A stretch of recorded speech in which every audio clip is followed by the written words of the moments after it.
Unaangalia Baba Sam the King Tanzania TV channel. Kwa maoni na ushauri tumia namba zifuatazo: 0752732515. Usisahau kusubscribe kwa simulizi na makala za kuelimisha.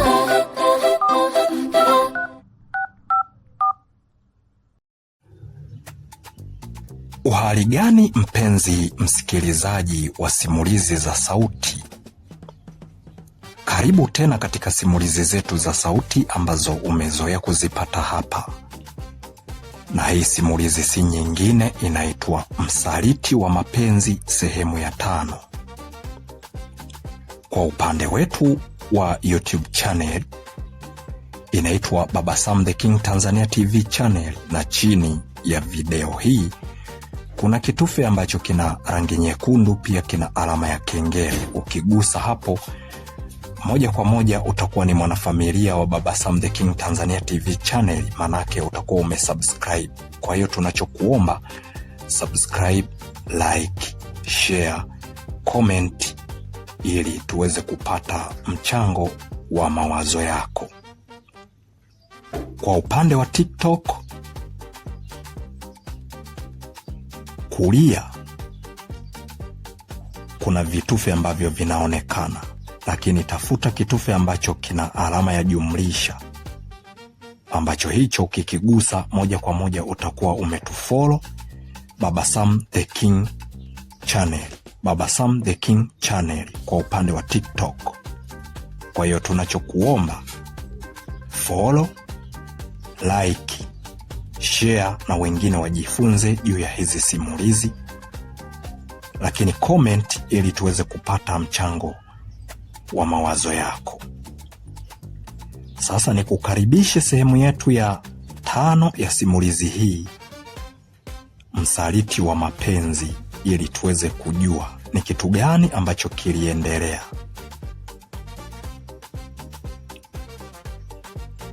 Baada ya hapo, moja kwa moja Muhina aliingia chumbani na kumchukulia soda ya baridi kabisa akamletea, lakini pia humo ndani alikuwa na mikate ambayo aliyokuwa amehifadhi. Kwa hiyo na yenyewe alichukua mkate mmoja mzima na hatimaye akamletea. Akafika pale na kumkabidhi hivyo vitu, lakini hakuvifungua, japokuwa vilikuwa kwenye kamfuko ambako alikokuwa ameviletea. Kwa hiyo hakuweza kufungua kutokana na kwamba hiyo soda ya baridi ilikuwa ni take away, yaani iliyopo kwenye chupa za plastiki.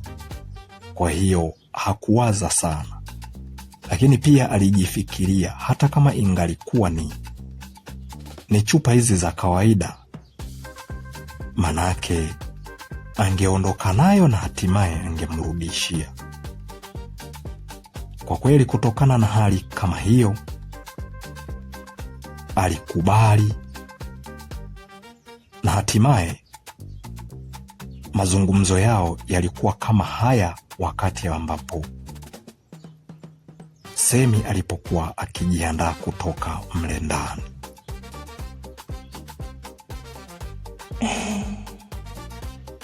Ninashukuru sana sana kwa sababu najua tumeonana na kwa uzuri wake tumezungumza. Kwa hiyo mimi niko tayari.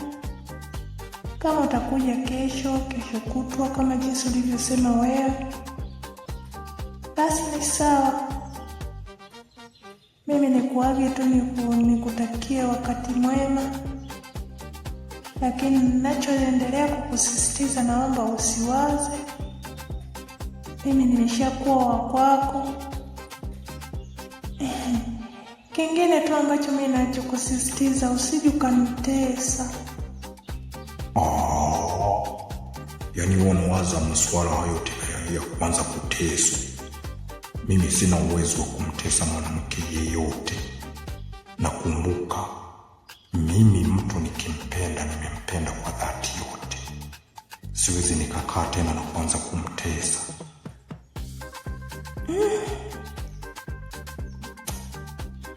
Haya, wacha niondoke, wasije wakanikosa kwenye kibanda changu kile. Nashukuru tumeongea, tumeyafikisha mahala panapotakiwa. Nashukuru sana kwa kuja. Pia nitakupigia simu baadaye ili niendelee kusikiliza sauti yako tamu. Ya wewe. Haya, nashukuru. Sasa mimi sikutoi kwa sababu kuna vitu hapa nataka ni viandae, alafu niende kwa rafiki yangu huyo. Japokuwa nimeshamtumia meseji wakati naenda kukuchukulia kinywaji, lakini yeye amesema atanisubiria. Kwa hiyo wacha nikaviandae kwa sija kutoa mama mjengo. Haya, asante. Bye. Okay, sawa. Baada ya kuzungumza pamoja namna hiyo, walishikana mikono na hatimaye Semi alitoka nje moja kwa moja akaondoka. Na baada ya kuondoka, huyu kijana Muhina aliingia tena chumbani na akapiga tena magoti. Akaendelea kumuomba Mwenyezi Mungu kama endapo hilo swala litakuwa ni la ukweli, huyu binti atakuwa amempenda kwa dhati. Kwa hiyo alipiga magoti akamuomba Mwenyezi Mungu, na hatimaye baada ya kumaliza maombi yake alinyenyuka akaandaa vitu ambavyo alivyokuwa ameagizwa aweze kuvipeleka kwa rafiki yake Muhando. Na Muhando ni kitu gani hicho ambacho alichokuwa amemwambia Muhina ili aweze kumwandalia? Ilikuwa ni madumu ambayo alikuwa anayahitaji ili aweze kwenda kupimia asali. Kwa hiyo hapo ndipo ambapo alipoyaandaa hayo madumu na kuyaosha, hatimaye alitoka nje akafunga mlango akaondoka. Alienda moja kwa moja akakutana na rafiki yake kule, akamkabidhi, lakini baadaye alimwambia kwamba aliyekuwa amemchelewesha ni shemeji yake ambaye ni Semi. Lakini hata Muhando pia alishukuru kama endapo Muhina pamoja na Semi watakuwa wamemaliza mambo yao na yameenda sawa. Hapo ndipo ambapo Muhina aliamua kurudi kutoka kule ambapo walipokutana, na ilikuwa ni kule senta ambapo ndipo ambapo kuna kibanda cha mazao cha Semi. Lakini Muhina alikuwa hakijui hicho kibanda cha Semi kikoje na wala hakuendako. Lakini kutokana na kwamba hicho kibanda kilikuwa pembeni kidogo mwa njia ambapo inapopita, njia inapita katikati mwa senta, kwa hiyo chenyewe kilikuwa pembeni kidogo, yani unaingia kama kwenye kauchochoro fulani hivi kwenye vibanda. Kwa hiyo kwa kule nyuma kidogo ndipo ambapo kibanda hicho cha mazao kilipokuwa karibu kabisa na soko. Sasa yeye hakukiona na ndiyo maana aliondoka, lakini hakujua kama endapo ndani ya soko hilo hilo na ndani ya senta hiyo hiyo ndipo ambapo huyu binti wa kuitwa Semi Kaduguda ndipo ambapo anapofanyia biashara yake ya mazao. Kwa hiyo alirudi moja kwa moja mpaka nyumbani, akakaa pale na kufungua store yake na kusubiria wale wateja ambao wanakuja kuchuuza ili waweze kuja aingize pesa. Na kweli wakati tu anafika, anafungua huo mlango, baada ya kukaa kidogo tu wakaja wateja kama 6 hivi ambao walikuwa wanahitaji. Mmoja alikuwa anahitaji magunia 7 ya mpunga, mwingine alikuwa akihitaji magunia 2, mwingine alikuwa anahitaji magunia 3 ya mahindi, na wengine walikuwa wamekuja kununua mchele tu kwa hali ya kawaida, yaani wamekuja kununua kilo 10.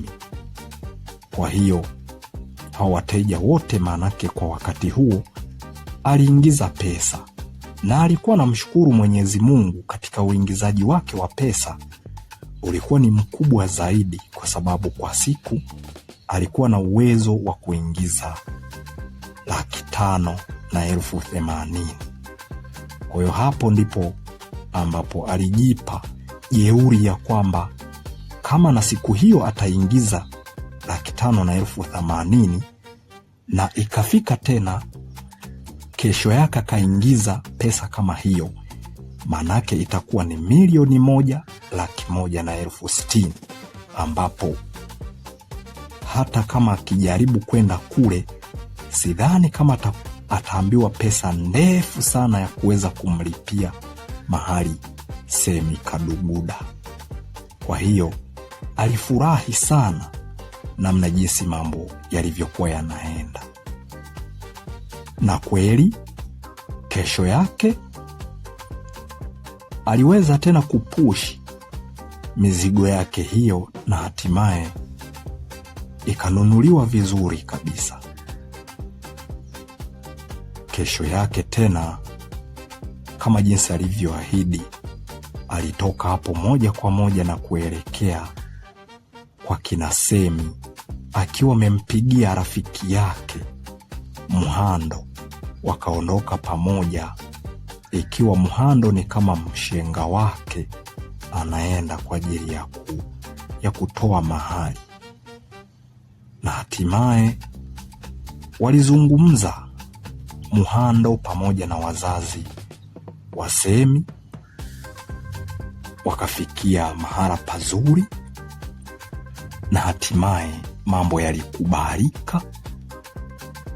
Hatimaye alilipa mahali, akamuoa Semi, akaja nyumbani kwa Muhina, na akawa ndiye mke wake wa halali kabisa baada ya kumaliza kufunga ndoa. Waliendelea kukaa, hatimaye Muhando alihama kabisa kutoka hilo eneo ambapo walipokuwa wanaishi katika senta ya Nyemvuza. Moja kwa moja alihamia mbali zaidi. Alienda Nyegisho, ambapo huko Nyegisho ni mbali sana, kwa sababu tunaweza tukachukulia kwa hali ya kawaida, kama tunachukulia hali ya hapa Tanzania, manake ni sawa na mtu ambaye anatokea Bukoba kuelekea Njombe, kiasi cha nauli kama 115,000 hivi. Kwa hiyo waliagana vizuri na huyo rafiki yake ambaye ni Muhina, akamwambia kabisa kwamba yuko anahama, na hatimaye alihama, ingawa alibaki mpweke kweli kweli, kwa sababu alikuwa amemzoea huyo rafiki yake, na yeye ndiye ambaye amefanikisha Muhina kuweza kumpata Semi. Lakini ndiyo hivyo, akawa amehama na kuondoka kabisa sehemu hiyo. Baada ya kuondoka, Semi aliendelea na biashara yake kama ilivyo kawaida, lakini huku pia na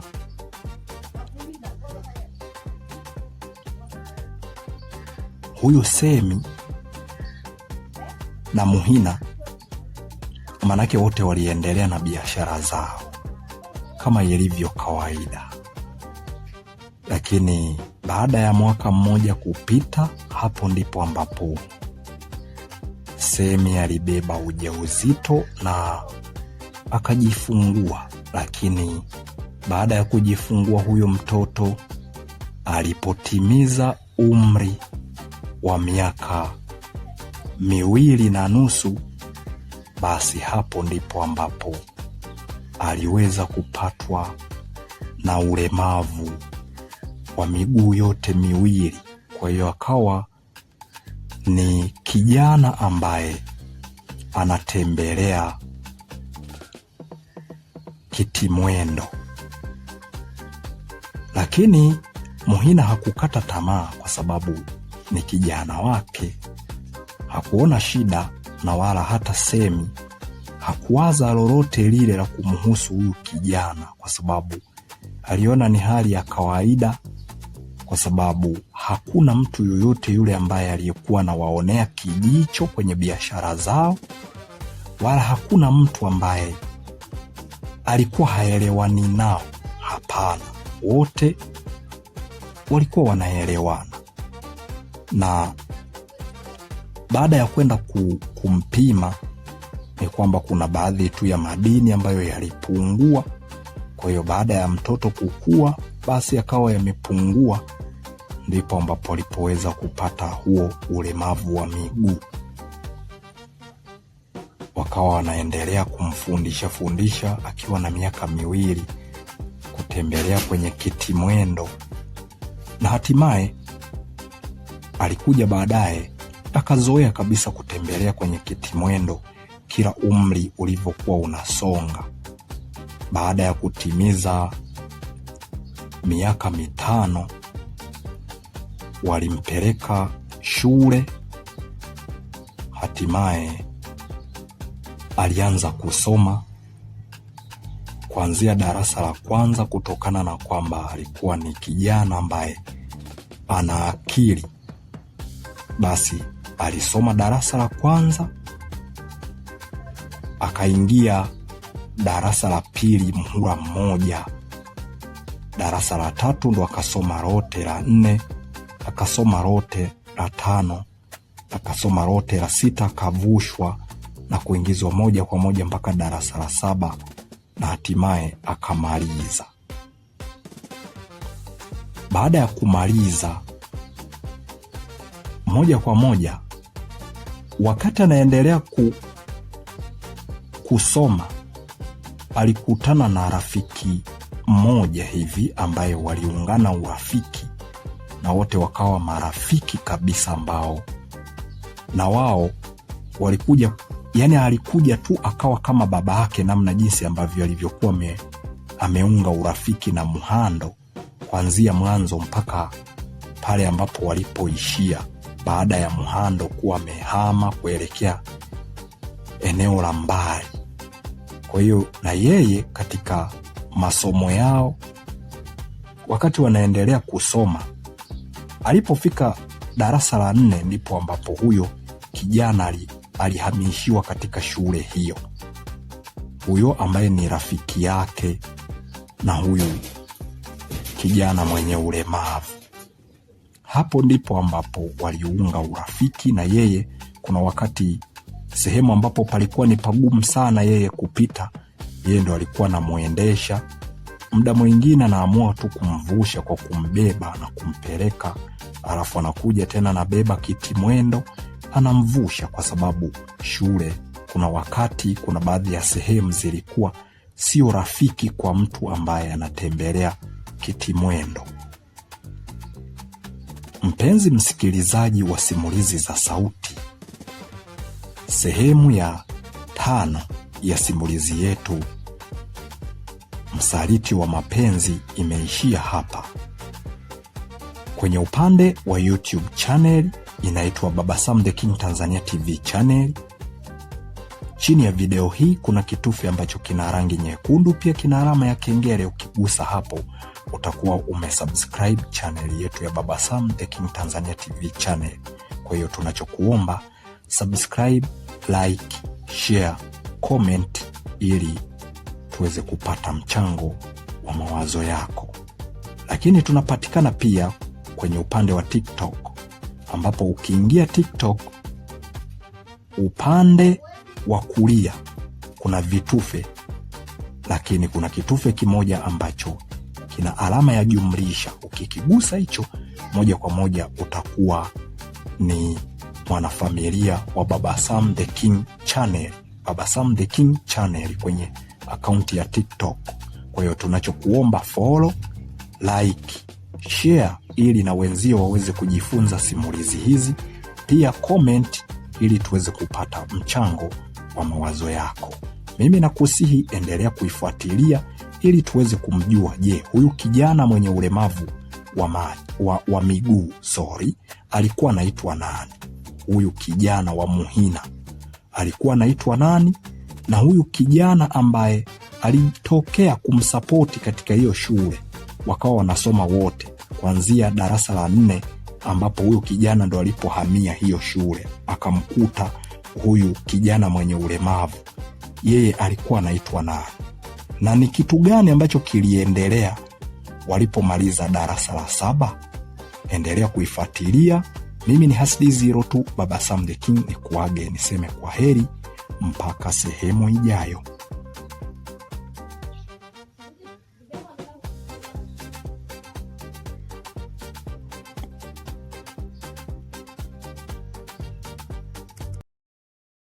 Unaangalia Baba Sam The King Tanzania TV channel. Kwa maoni na ushauri tumia namba zifuatazo: 0752732515. Usisahau kusubscribe kwa simu